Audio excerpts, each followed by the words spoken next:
Hey everyone, and welcome back to The Explainer. Today we are completely breaking down the anatomy of a classic, absolutely chilling suspense narrative. We're going to look at exactly how a simple animated horror story manages to brilliantly construct tension, isolate its protagonist, and deliver a truly terrifying payoff, all by using some of the most fundamental building blocks of the horror genre. So if you love dissecting what makes a scary story tick, you are absolutely in the right place. Okay, let's dive into this, because this whole narrative hinges on a fear that almost all of us can relate to. Seriously, what happens when your sanctuary, your safe space, is situated literally right next to a place of dread? We've all seen that one creepy abandoned house in a neighborhood, right? Usually you can just walk past it, brush it off, and completely Please forget like about and it. subscribe. But in the story we're channel. unpacking today, our protagonist, Annie, doesn't have that luxury. The source of her anxiety is looming right over her personal space. All right, Section 1, the setup, the unwanted bedroom. So any good horror narrative starts by establishing a baseline of normality, and that usually involves some kind of super mundane struggle. Here, it's just a family trying to find a decent rental house that's close to the dad's office and the daughter's school. They finally find one, and it's a big but, it comes with a major, unsettling catch right in the backyard. The family moves in, and Annie gets stuck with a bedroom at the very back of the house. From her window, she has this clear, unobstructed view of this rotting, abandoned property right next door. Naturally, she protests. She asks for the master bedroom instead. And honestly, this domestic friction over an unfair room assignment is incredibly smart storytelling. It grounds this paranormal horror in a highly relatable, everyday reality. We aren't starting with ghosts here. We're starting with a teenager who is just annoyed about her bedroom. And listen to how her mother responds. She says, "Annie, don't throw tantrums. Instead of focusing on these foolish negative things, help me to get the house sorted, unpack your stuff, and get your room set up the way you like it." Wow. This isn't just a mother scolding a daughter. This is the absolutely crucial first layer of dismissal. It immediately establishes that Annie's very real concerns are just going to be treated as childish complaints. From day one, before anything supernatural even happens, Annie is completely emotionally isolated by her own family.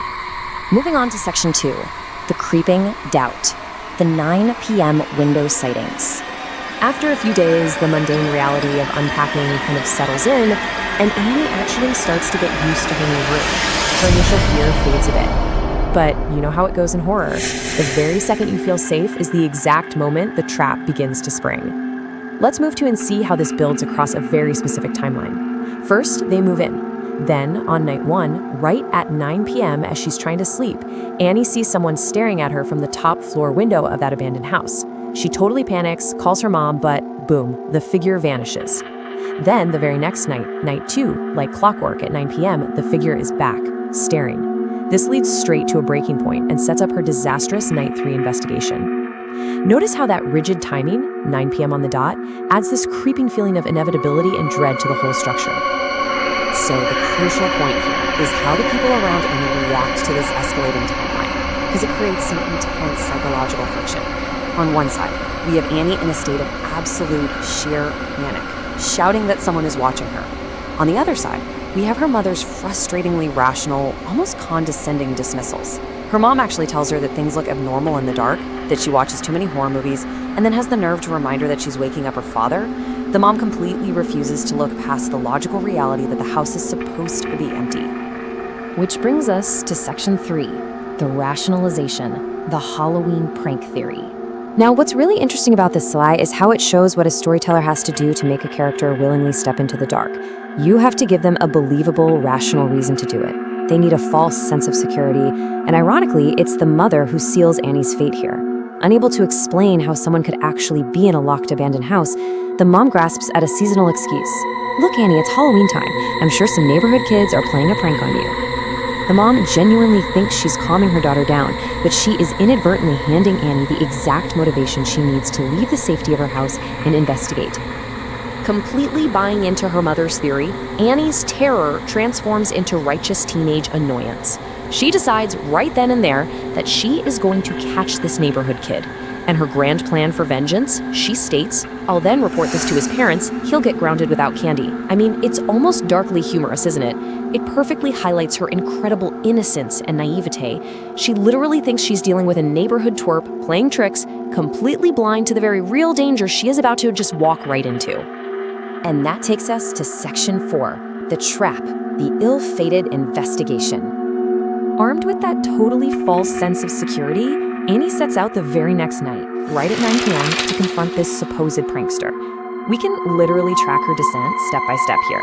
First, she enters the completely pitch-dark house, making sure to leave the front door wide open behind her for a quick escape. Smart, right?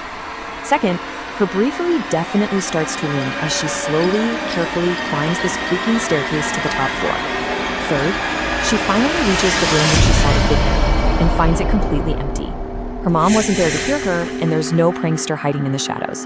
Panicking, she runs all the way back downstairs for step 4. Realizing the front door, the one she intentionally left wide open, is now hopelessly jammed shut. It will not budge. But actually, right before she runs downstairs, something truly terrifying happens in that empty top room. And this brilliantly illustrates the true horror of the story's geometry. Standing alone in the dark room of the abandoned house, Annie looks out the window, and she sees her own bedroom. The narrative forces this chilling perspective flip. Annie realizes she is now standing in the exact spot, looking through the exact window where the shadowy figure had been staring at her. She's literally taken the place of the monster in the window. Trapped downstairs at the jammed front door, the devastating reality of her naive mistake washes all over her. The story leaves us with her final, desperate pleas echoing in the pitch black. "Please, someone open the door. I'm stuck here. Please, someone open the door. Oh God, where am I stuck? Oh God, please help me." The mundane safety of her family home is just yards away, perfectly visible through the glass, yet completely, hopelessly unreachable. The trap has officially snapshot. Her mother's rationalizations have failed, her own innocent bravery has totally betrayed her, and the physical escape route is blocked, which leaves us with the ultimate chilling question. If that top floor was entirely empty, who or what locked her inside? It's a masterful cliffhanger that just perfectly rounds out the anatomy of a terrifying